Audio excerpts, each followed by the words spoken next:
Hello viewers, welcome to online course of Mathematics 3. This course basically for undergraduate student or BTech student. Today we are going to discuss about the Fourier transform of a function as well the sine transform and cosine transform of a function. Myself Sanjay Biswas, Assistant Professor of Mathematics, Department of Applied Science and Humanities, Guru Nanak Institute of Technology. Here is my details of contact information. If you have facing any kind of problem regarding my online class, you can call me or send message through my mail ID. My mail ID is sanjay.biswas@gnit.ac.in. Before we start today's class, let's quickly recall the last class. So in the last class, I have already discussed the construction of half-range sine series and Parseval identities. So in that lecture, I have discussed the half-range Fourier series and construction of half-range Fourier series and some related problems on half-range Fourier series. And after that, we have discussed the Parseval identities and some related problems on Parseval identity. Today we are going to talk about the Fourier transform of a function and Fourier sine and cosine transform.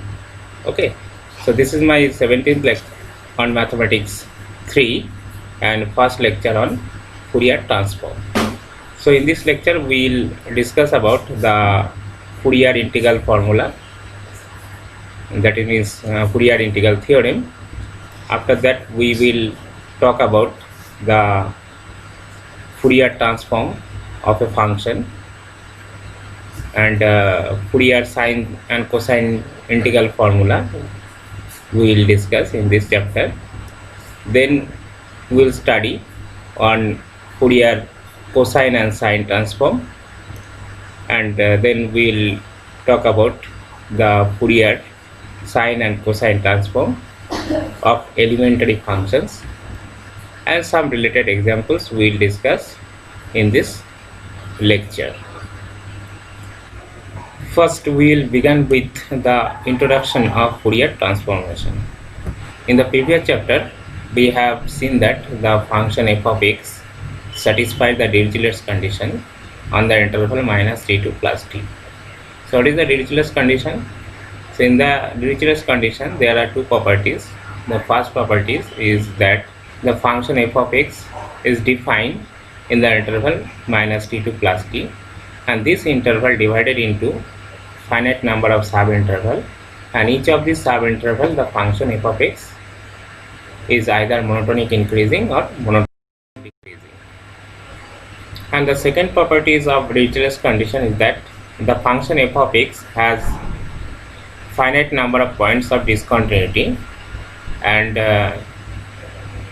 when arbitrary small neighborhood of these points are excluded from the interval minus 2 to plus t, f of x is bounded in the remaining part, and this remaining part can be decomposed into a finite number of interval, and each of this interval the function f of x is either monotonic increasing or monotonic decreasing. Then it can be expanded in the Fourier series, and f of x is equal to a0 by 2 plus summation n is equal to 1 to infinity n into cos n pi x by t plus bn into sin n pi x by t.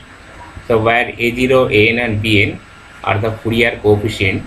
Now using the Euler's identity, you know e to the power I theta is equal to cos theta plus I sin theta, and then the Fourier series of the function f of x can be written as f of x is equal to summation over n is equal to minus infinity to plus infinity cn into e to the power I n pi x by t, and we can write it equation number 1. So where cn is the coefficient of this series, and where cn is equal to 1 by 2t into integration over minus infinity to plus infinity f of x into e to the power minus I into n pi x by t into dx, and where the coefficient Cn and Cn is equals to this integral value, so that is 1 by 2 t into minus infinity to plus infinity fx into e to the power minus I into n pi x by t, and you know where the function f of x is defined in the interval minus t to plus t, so are also known as the Fourier coefficient. If now this hold for all values of t, then as t tends to infinity, then the expression 1, so this expression 1 takes the form f of x is equal to integration over minus infinity to plus infinity 1 by 2 pi into f of s into e to the power minus I s x into dx. But f of s is equal to integration minus infinity to plus infinity f of t into e to the power I s t dt, where s is the parameter, so which is known as the Fourier transform. So this is the particular type of integral transform. So its theory afford mathematical device through which the solution of different boundary value problems of engineering can be obtained. As for example, transverse vibrations of string, transverse oscillations of an elastic beam, conduction of heat, transmission of lines, etc. So these are all the examples of Fourier transform. So after that we are going to talk about Fourier sine and cosine transform. So it transforms an integrable function to another function defined as follows. So let f of x be an integrable function on any interval minus t to plus t. So in that interval the function is defined as well as it is integrable. So then the improper integral zeta of f of x, so zeta is the mathematical term, so zeta of f of x is equal to capital F of s, and this is equals to minus infinity to plus infinity f of x into e to the power I s x into dx. Okay, so this is called the Fourier transform of the function f, and this is the function of s. So there is a parameter and the parameter is small s. Okay, and this is the mathematical expression of Fourier transform. F of s is equal to zeta of f of x, and this is equals to minus infinity to plus infinity fx into e to the power I s x into dx. Okay, so and from this we will get the Fourier sine transform and Fourier cosine transform. So you know this is the Euler's identity, e to the power I s x, and it is equals to cos s x plus sine cos sx plus I into sine sx. Okay, and from this we'll get the sine transform. So the Fourier sine transform of the function f of x, and when the function f of x is defined in the interval 0 to infinity. Okay, so in that interval the function f of x is defined as zeta s of fx is equal to f of s is equal to integration over 0 to infinity fx into sine sx into dx. And similarly we will find the Fourier cosine transform of the function f of x, and this function is defined in the interval 0 to infinity. Okay, so in that interval the Fourier cosine transform and zeta c of f of x and is equal to fc of s, and this the Fourier cosine transform is denoted by fc of s or zeta c of f of x, and is defined as integration over 0 to infinity f of x into cos sx dx. Okay, and from the Fourier transform we will get the sine transform as well as cosine transform. So where e to the power I s x is the Euler's identity, and it is equals to cos sx plus I sine sx, and from this Fourier transform we will get the real part as well as the imaginary part, and in real part and imaginary part the both function are defined in the interval 0 to infinity. Okay, so the real part, this is equals to the Fourier cosine transform, and the imaginary part, this is called the Fourier sine transform, and is defined as fs of s is equal to 0 to infinity fx into sine sx dx, and this is called the Fourier sine transform. And fc of s is equal to integration 0 to infinity fx into cos sx dx, and this is called the Fourier cosine transform. And in both cases the improper integral are convergent. So these two improper integral 0 to infinity, so you know this is the improper integral but the upper limit is infinity, so these two improper integral are convergent in the interval 0 to infinity.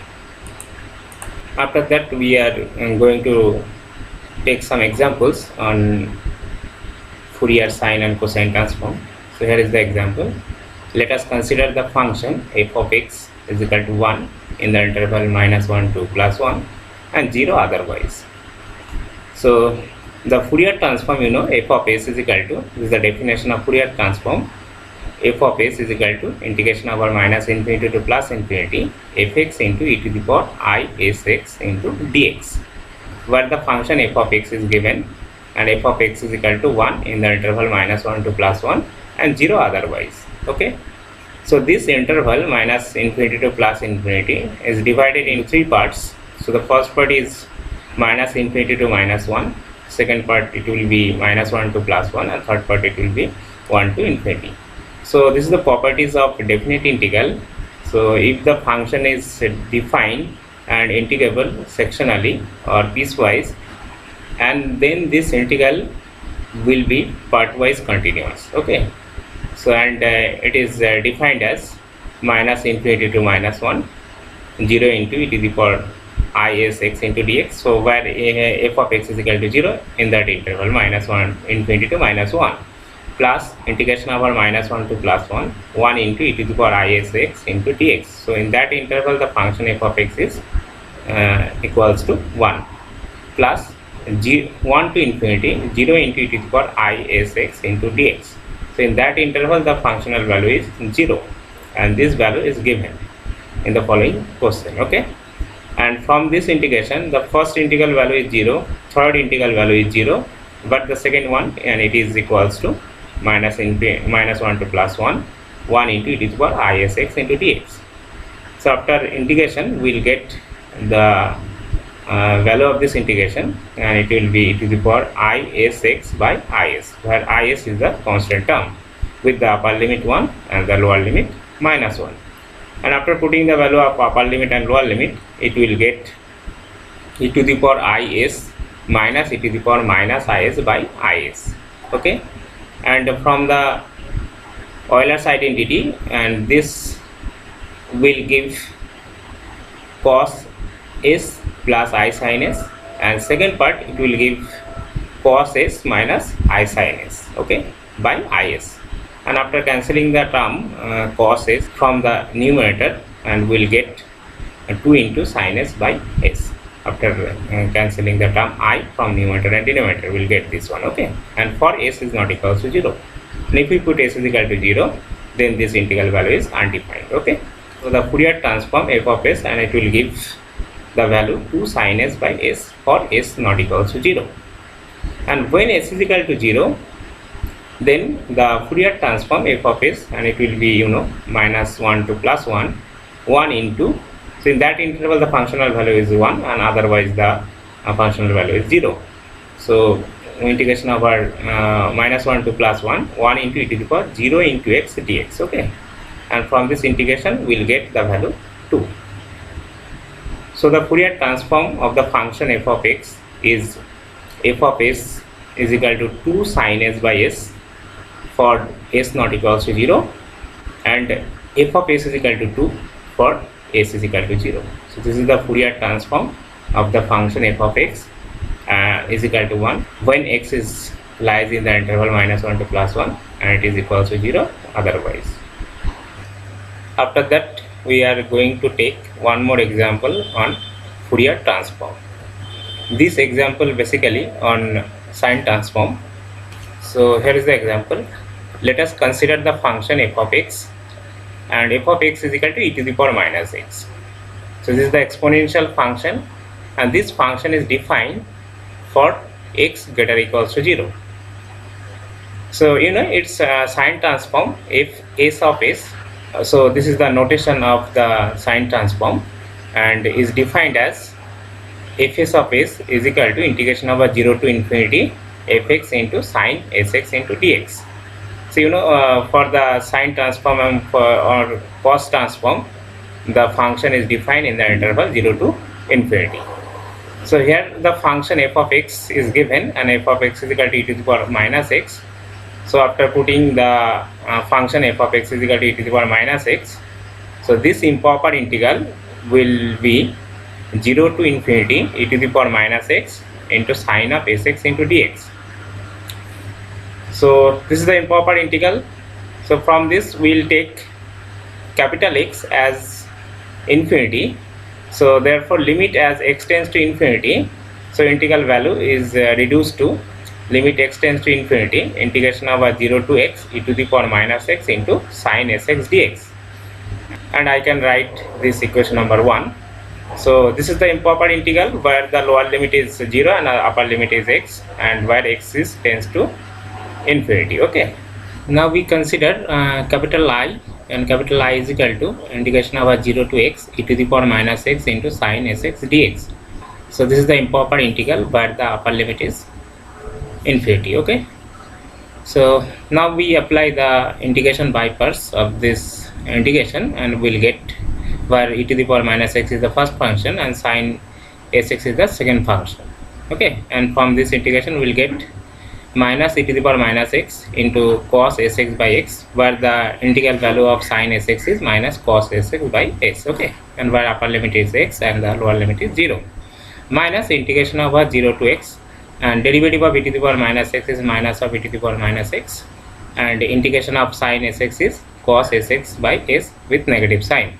So after simplifying this integration and putting the value of upper limit at lower limit, and it will give cos sx by e to the power x into s, where capital X is the upper limit and x is equals to limit x tends to infinity. Okay, minus 1 by s into, and again we apply the by parts method of integration. We'll get e to the power minus x into sine sx by s, where upper limit is capital X and lower limit is 0, that means infinity, plus integration of 0 to x into e to the power minus x into sine sx by s into dx. And we know that the integration of 0 to x e to the power minus x into sine sx is actually the capital I, and I have already considered that this term is equals to capital I. So from this we'll get 1 by s minus cos sx by s into e to the power x minus 1 by s into e to the power minus x into sine sx by s. If we put the upper limit x is equal to capital X and lower limit is 0, and from this we will get this one. Okay, plus 1 by s into I, and I is equal to e to the power minus x into sine sx, okay, of integration 0 to x. So from this we will get 1 by s minus cos sx by s into e to the power x minus sine sx by s square into e to the power x minus 1 by s square. Okay, from this one we will get the value of capital I, and I is equal I into 1 plus x square by x square, okay, is equal to 1 by s minus cos sx by s into e to the power x minus sine sx by s square into e to the power x. Okay, and from this we will get the value of I, and I is equal to s by 1 plus s square into 1 minus cos sx by e to the power x minus sine sx by s into e to the power x. And I, you know, I is the improper integral, and I is equal to integration of 0 to x e to the power minus x into sine sx, and it will gives s by 1 plus s square into 1 minus cos sx by e to the power x minus sine sx by s into e to the power x. Okay, now we take limit as x tends to infinity on both sides, and from this we will get limit x tends to infinity, okay, or 1 by 1 plus s square. So as limit x tends to infinity, 1 is actually the constant term, and it will give 1 minus limit x tends to infinity cos sx by e to the power x minus sine sx x tends to infinity minus limit x tends to infinity sine sx by s into e to the power x. So you know cos sx and sine sx are both function are bounded function. So and e to the power infinity is equals to infinity. So 1 by infinity is equal to 0. So from these two function we'll get the value 0. So where sin x and cos x are the bounded function and e to the power x is an infinity, applying this limiting value as x tends to infinity we'll get 0. Okay, so from this we'll get s by 1 plus s square into 1 minus 0 minus 0, where cos x and sin x are the bounded function. So therefore limit x tends to infinity, integration over 0 to x e to the power minus x into sin sx dx, and it will give s by 1 plus s square. Okay, so therefore the Fourier sine transform of the given function fs of s is equal to s by 1 plus s square. Okay, so you know this is the Fourier sine transform. So therefore the value of this integration, it will give s by 1 plus s square. Let us move on the next slide. So in this slide we will continue to discuss about some theorem on Fourier transformation. So here is the theorem, and this is the first theorem. If the function f of x, and this function is defined in the interval minus infinity to plus infinity, and this function is an even function, okay, then its Fourier transformation f of s is equal to 2 into fc of s, where fc of s is the Fourier cosine transformation of the function f of x. So here is the proof of this theorem. So you know f of s, so this is the definition of the Fourier transformation. So f of s is equal to integration minus infinity to plus infinity fx into e to the power I sx into dx, where the function fx is defined in the interval minus infinity to plus infinity, as well as this function is an even function, and e to the power I sx, so this is the exponential function, you know, and there is an Euler's identity, and you know cos e to the power I theta is equal to cos theta plus I sin theta.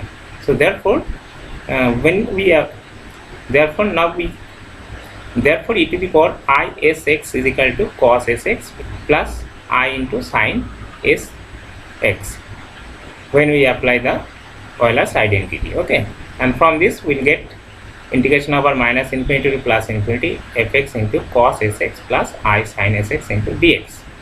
Okay, now separate these two values, we get the two different integration, and the first integration is minus infinity to plus infinity fx into cos sx dx, and the second integration it will be minus infinity to plus infinity fx into sin sx into dx. So you know fx is the function, and this function is an even function. Cos sx is also the even function. So there is a properties of even function. The multiple of two even function is an even function, and integration over minus infinity to plus infinity fx dx is equal to, you know, 2 into 0 to infinity fx dx. Okay, so in that case minus infinity to plus infinity fx cos sx dx is equal to 2 into integration over 0 to infinity fx into cos sx dx, where fx into cos sx is an even function, and in the second case where fx is an even function but sin sx is an odd function. So in that case the function fx into sin sx is an odd function, and there is a properties of odd function minus infinity to plus infinity fx into sin sx dx is equal to 0. Okay, for odd function. So therefore this integral value will give 2 into integration over 0 to infinity fx into cos sx dx, and the second integral value it will give 0. Okay, so you know integration over 0 to infinity fx into cos sx dx, this is the this is actually equals to fc of s. Okay, or the definition of the cosine transformation, it will be this. Okay, fc of s is equal to 0 to infinity fx into cos sx dx. So therefore if s is equal to, and from this integration we will get 2 into fc of s. So hence the proof of the theorem 1. Move on the second theorem on Fourier transformation. So this is the second theorem.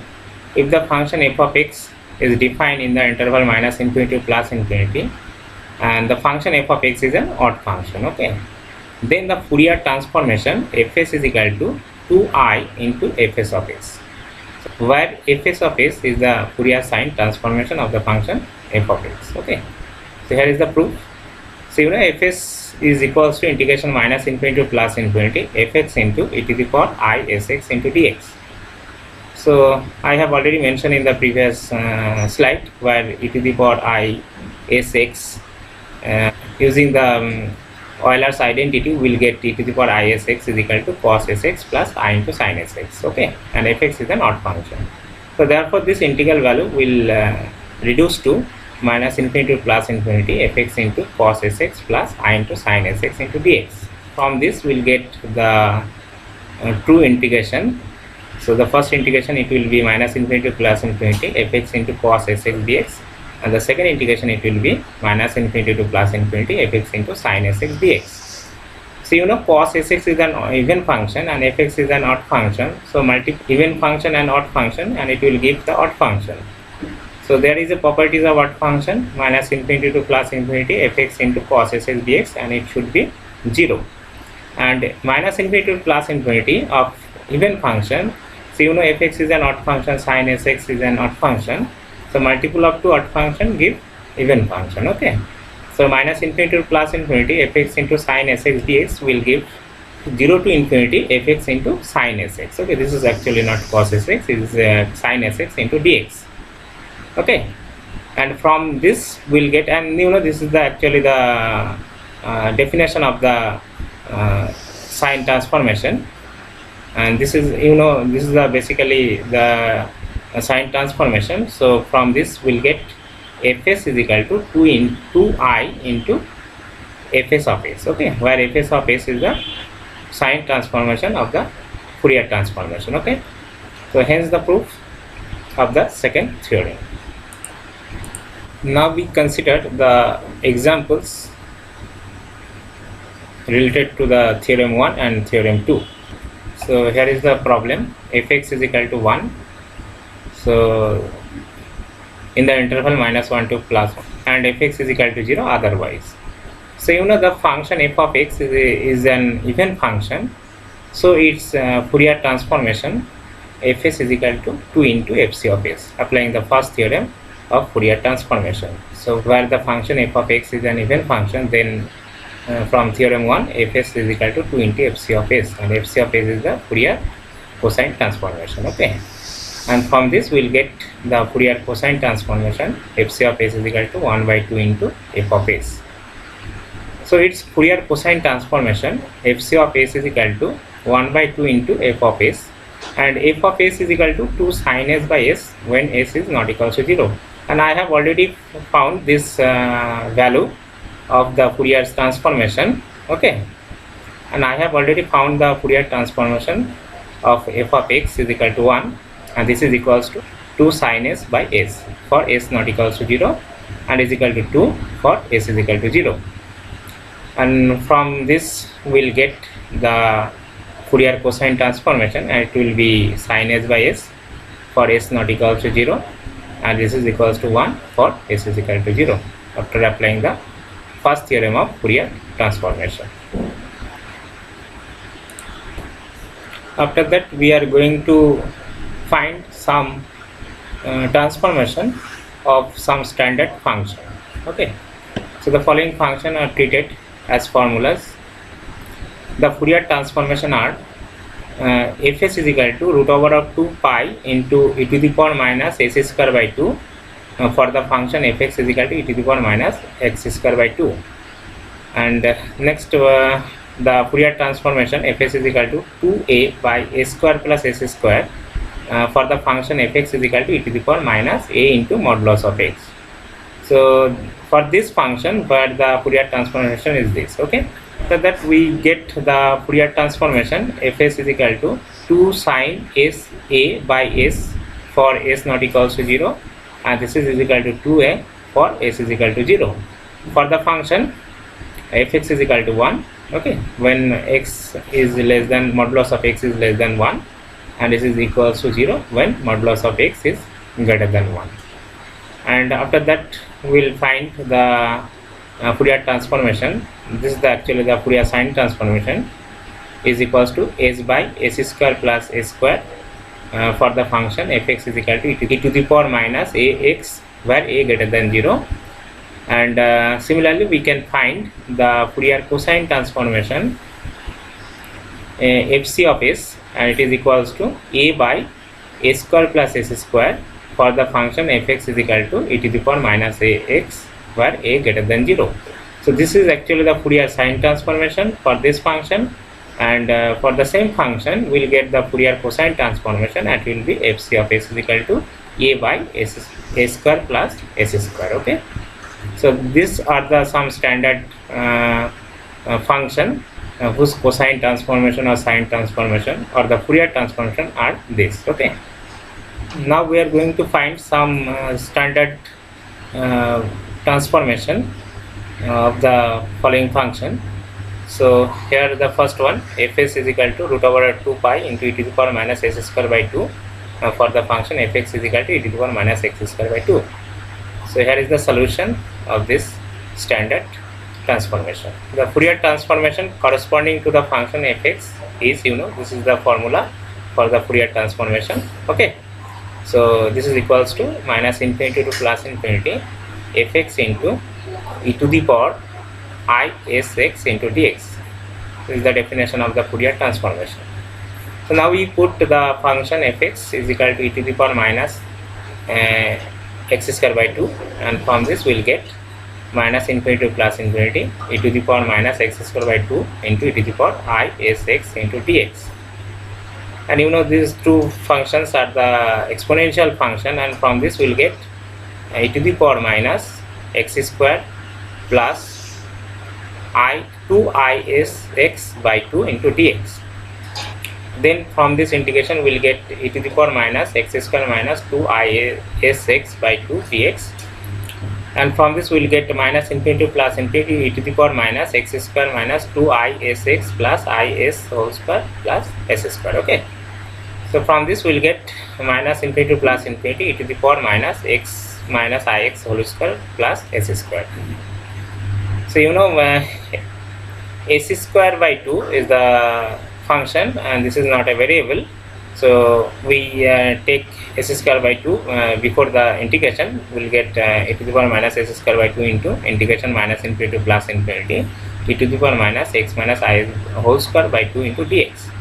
Okay, now we put t is equal to x minus is. Okay, and now we differentiate both sides, we will get dt is equal to dx. Okay, then from this integration we will get e to the power minus x square s square by 2 into integration minus infinity to plus infinity e to the power minus t square by 2 into dt. And this is the improper integral, and the value of this integral, it will give the root over pi by 2. Okay, into 2 root 2 e to the power minus s square by 2, and from this we will get root 2 into pi into e to the power minus s square by 2, and this is the Fourier transformation for the function e to the power minus x square by 2.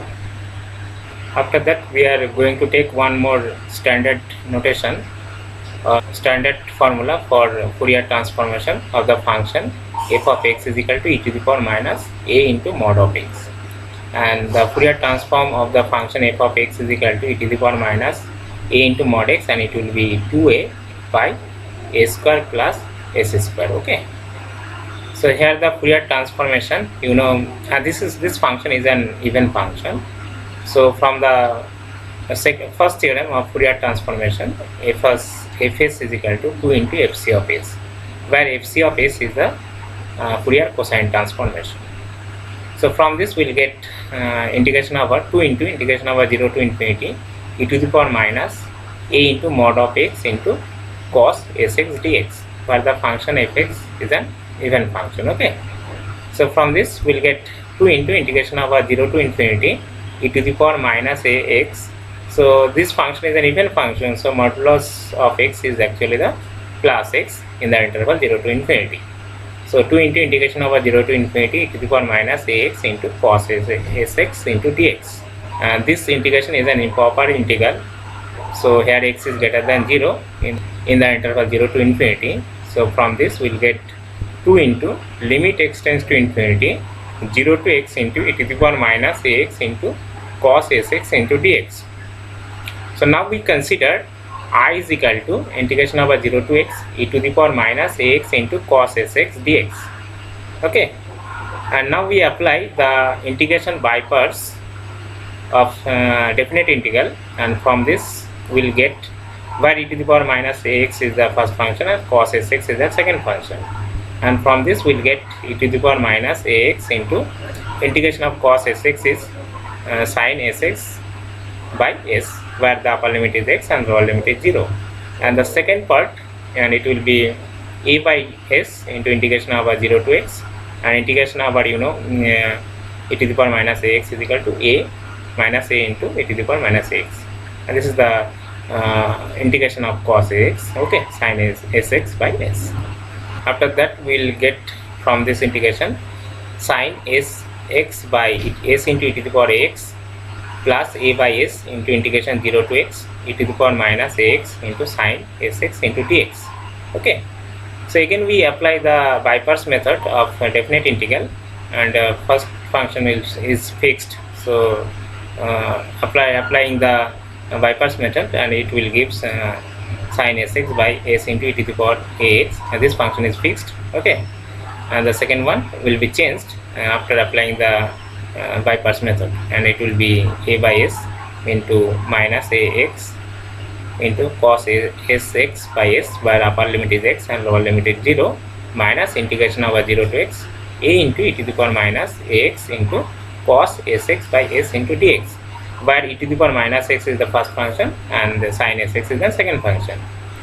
Similar thing happen in that integration. So here e to the power minus x is the first function, and it cos sin sx is an even function. Okay, and from this we will get this one. So now if we put the upper limit x and lower limit 0, and from this we will get this one. Okay, sin sx by s into e to the power minus x plus s a by s into minus of cos sx by e to the power ax into s minus 1 by a, okay, minus a by s into this, and this is actually given, and this actually the capital I. Okay, so this integration is actually the capital I have already and this integral I have already considered in the previous slide. So from this we will get this sin sx by s into e to the power x plus a by s into 1 by s minus cos sx by s into e to the power x minus a by s into I.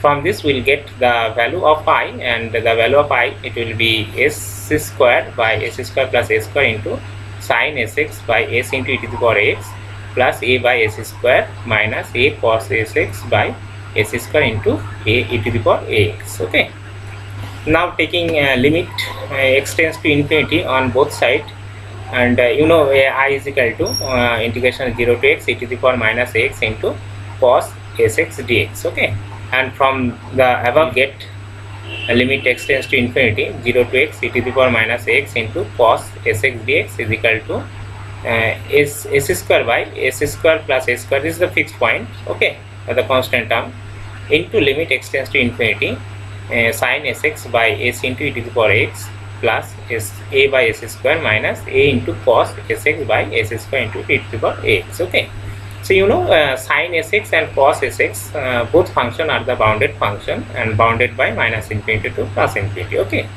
but as limit x tends to infinity, e to the power ax or e to the power x is actually the infinity. Okay, and 1 by infinity equals to 0. So from this for the first term within the second bracket, and it will give 0, as well as the third term it will give also 0. So if we put limit as x tends to infinity, so from this we will get s square by s square plus s square, okay, into a by s square. So after cancelling the term s square, and from this we will get a by s square plus s square. Okay, so this is the Fourier cosine transformation. So therefore f of s, so f of s is equal to 2 into fc of s, and f of s is equal to the Fourier cosine transformation. So after putting the value of I, and from this we'll get Fs is equal to 2 into Fc of x, where Fc of x is equal to a by s square plus a square. So from this we'll get the Fourier transformation, and it will be 2a by s square plus s square. So this is the Fourier transformation for the function e to the power minus a into modulus of x, where e to the power minus a into modulus of x is the even function, okay, and defined in the interval minus infinity to plus infinity. After that we'll take one more standard formula for the Fourier transformation. So fx is equal to 1 and when mod x is less than 1, and it is equals to 0 for mod x greater than 0. And from this we'll get the Fourier transformation fs is equal to 2 into sine sa by s for s not equals to 0, and this is equal to 2a for s is equal to 0. So here is the proof of this standard Fourier transformation. So the Fourier transformation of the function f of x is given by fs is equal to minus infinity to plus infinity fx into e to the power I sx into dx. This is the standard formula for Fourier transformation, where the function is defined in the interval minus infinity to plus infinity, where the function f of x is equal to 1 a to plus a, and is equals to 0 outside the interval minus 1 to plus 1. So therefore this definite integral will be minus infinity to minus a fx into e to the power I sx into dx plus minus a to plus a fx into e to the power I sx dx plus a to infinity fx into e to the power I sx dx. So in the interval minus infinity to minus a, the functional value will give 0, minus a to plus a, the functional value will give 1, and a to infinity, the functional value will give 0.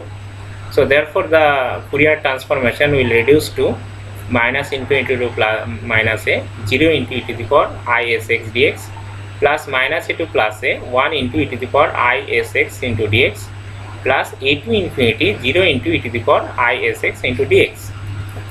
So from this integration we will get only the second integration. First integration or third integration will give 0. So from second integration we will get e to the power I sx by is. This is the integral value of e to the power I sx, where upper limit is plus a and lower limit is minus a.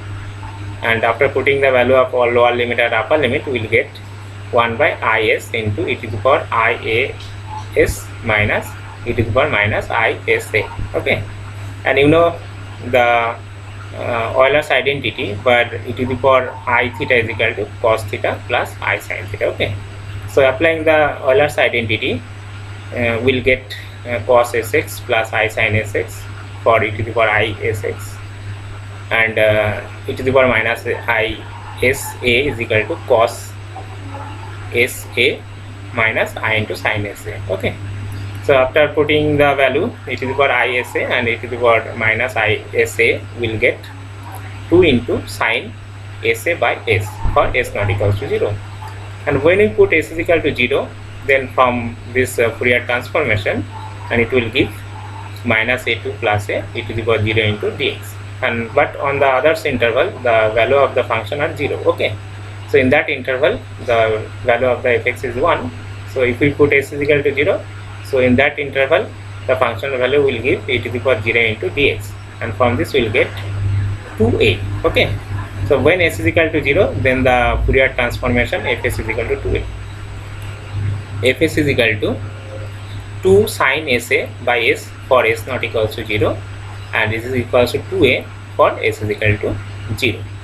This is the Fourier transformation for the function fx is equal to 1 when modulus of x is less than 1, and 0 when modulus of x is greater than a. Okay, modulus of x is less than a, and 0 when modulus of x is greater than a.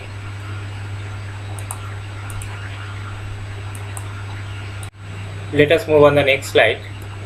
So here is the another standard formula for the function f of x is equal to e to the power minus x, Here is the another standard Fourier transformation for the function f of x is equal to e to the power minus ax where a greater than 0, and the Fourier transformation of the function e to the power minus ax where a greater than 0, and it will be, this is actually the Fourier sine transformation, fs of s is equal to s by s square plus s square, okay, or s square plus s square, where s is the parameter.